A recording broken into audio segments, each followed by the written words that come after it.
The prison gates slammed behind Ethan with a finality that echoed through his bones. 22 years old, 5'9", with the kind of soft features that made hardened criminals see prey. He'd heard the guards whisper it during intake. Fresh meat, they called him. And they were right to be concerned. His cellmate was waiting. Marcus Johnson occupied the small space like a predator in a cage, 6'3" of coiled muscle and controlled violence. The man didn't just fill the cell, he owned it. Prison had carved him into something barely human. Obsidian eyes that had seen things that broke normal men, shoulders broad enough to block out the fluorescent light, and hands that looked like weapons.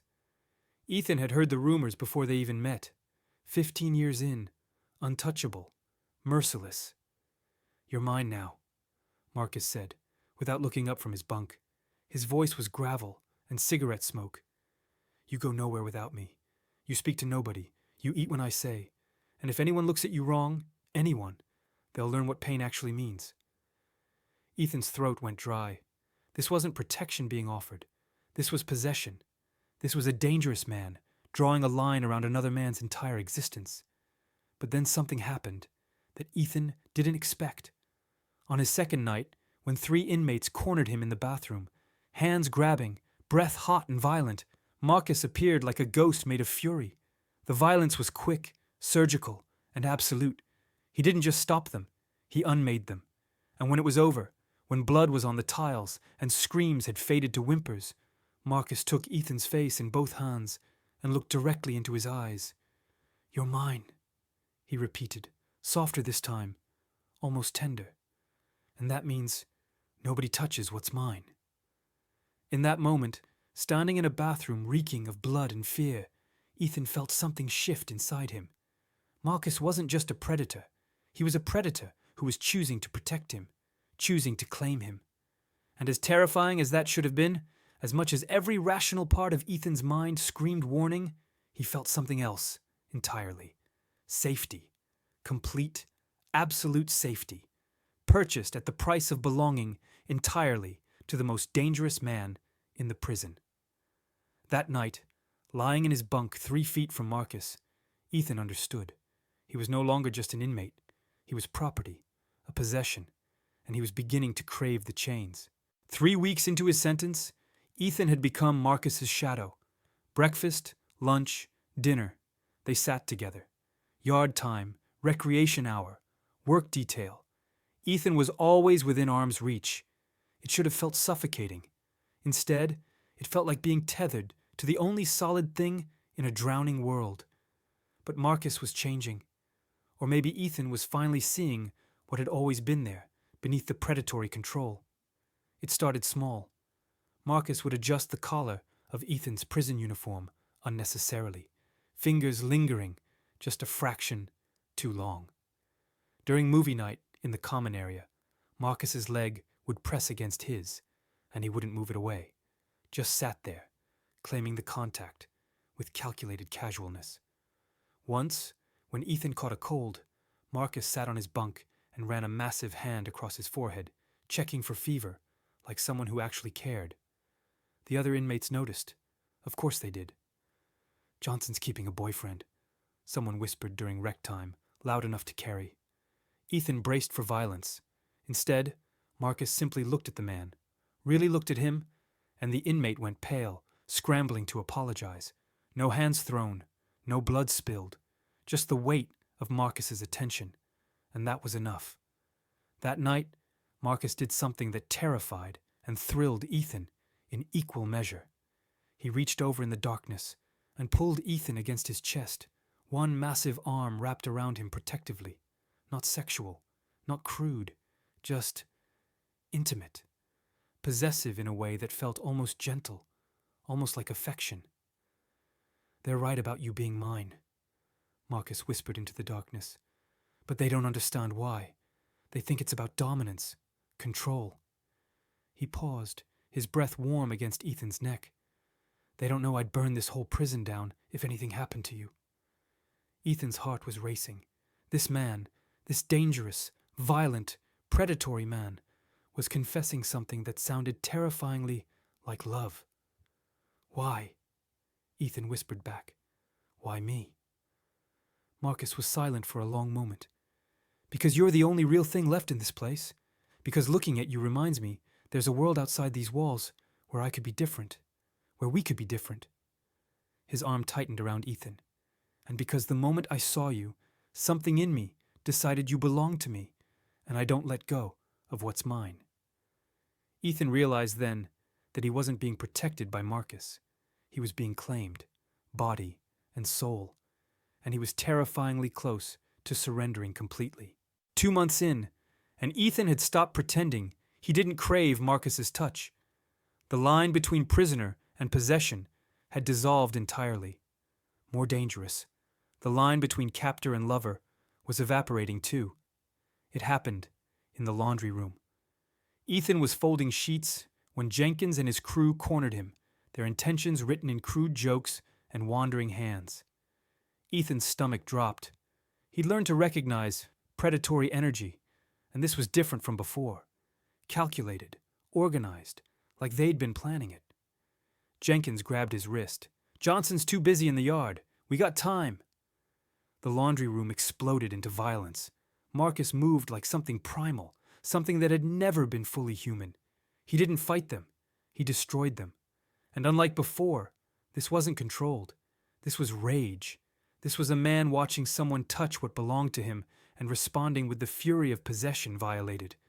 When it was over, Jenkins was barely conscious on the concrete floor, and Marcus was breathing like he wanted to kill something else, anything else. His hands were shaking, not from exertion, from the adrenaline of pure, unfiltered obsession. He grabbed Ethan's face, turning it side to side, checking for injuries like a man searching for a reason to go back and finish what he'd started. "Did they hurt you? Did they touch you?" "No, I'm okay." "You're not okay," Marcus growled, pulling him close, breathing him in like he needed proof of his existence. "You're never going to be okay, because you're mine, and I'm not strong enough to let you go, and this place is going to destroy us both, because I can't stop wanting to."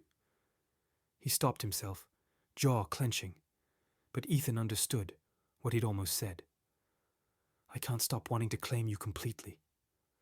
Marcus pulled him into the back corner of the laundry room, shielded from the security cameras by stacks of linens. For the first time, there was nothing restrained about his touch. His hands moved across Ethan's body with desperate possession, and Ethan didn't resist. He surrendered. Every touch was a declaration, a threat, a promise. "You belong to me, and I will burn everything down to keep you."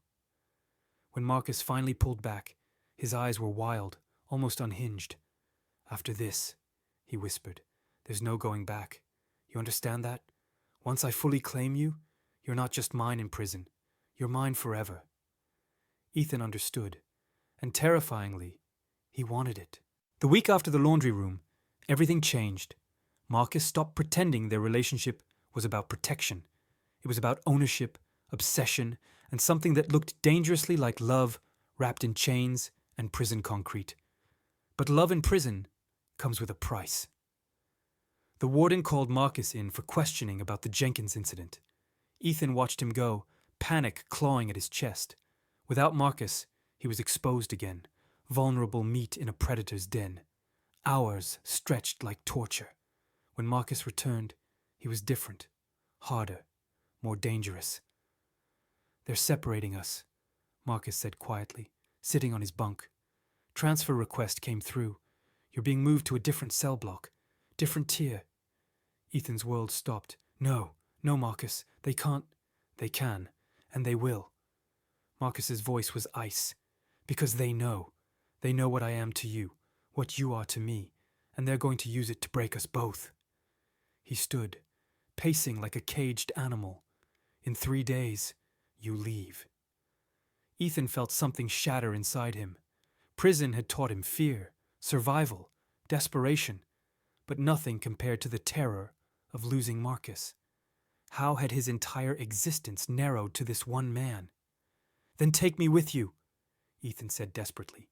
"When you get out, you're eligible for parole next year. We can what?" Marcus's laugh was bitter. "Live happily ever after? Ethan, I'm a murderer. I'm in here for life. I killed someone, and the second I walked into that cell, I decided you were worth every day of it." He grabbed Ethan's shoulders, his grip both gentle and terrifying. "You think this love we have survives the outside world? You think I can just walk away from you?" "Then don't," Ethan whispered. "I don't want you to." Marcus pulled him close, burying his face in Ethan's hair. "God help us both, I can't. But listen to me. When you leave this cell, when you're in that other block, you survive. You keep your head down. You make it out of this place alive, and you forget about me. You go back to the world, and you live, Ethan. You live for both of us. I can't forget you. You have to." Marcus's voice cracked for the first time, revealing the broken man beneath the predator. "Because if you don't, I'll spend the rest of my life in here, knowing I dragged you into the darkness with me, and that's a burden I can't carry." 3 days later, they were separated. 6 months in the other cell block felt like 6 years. Ethan survived on memories, the weight of Marcus's arm around him, the gravel of his voice in the darkness, the certainty that he belonged to someone even if that someone was locked away. He tried to forget. He failed spectacularly. Then came the night that changed everything. A gang war erupted between blocks. Guards scrambled, alarms screamed, and in the chaos, a door that should have been locked stood open. Ethan didn't think. He moved through corridors like a ghost, following instinct that only knew one destination: Marcus. He found him in their old cell block, standing in the recreation area like he'd been waiting, like he'd known Ethan would come. Maybe he had. "You should have stayed away," Marcus said, but his eyes betrayed him, burning with relief, with hunger, with the raw force of obsession that had never dimmed despite the months of separation. "I couldn't," Ethan breathed. Around them, guards were distracted, chaos still reigning in other blocks. They had minutes, maybe less. Marcus closed the distance between them in 2 strides, and this time there was no restraint. He kissed Ethan like a man drowning, like a man who'd been dying slowly and had finally found oxygen. His hands moved across Ethan's body with desperate possession, claiming, marking, reasserting ownership over the one thing in his life that mattered. "I tried to let you go," Marcus whispered against Ethan's neck. "Tried to be strong for both of us." "I don't want you to be strong," Ethan said, and he meant it. "I want you, all of you, the darkness, the obsession, everything." They moved deeper into the darkness of the cell block, away from the emergency lighting.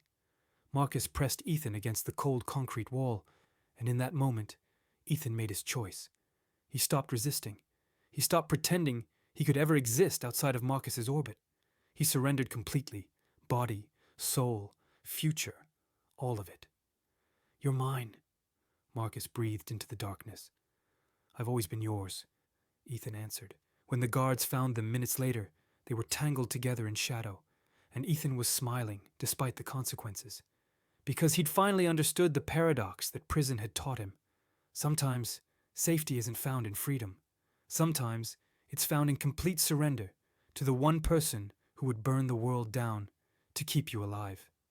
Marcus was that person, and Ethan would choose him again and again for the rest of his life.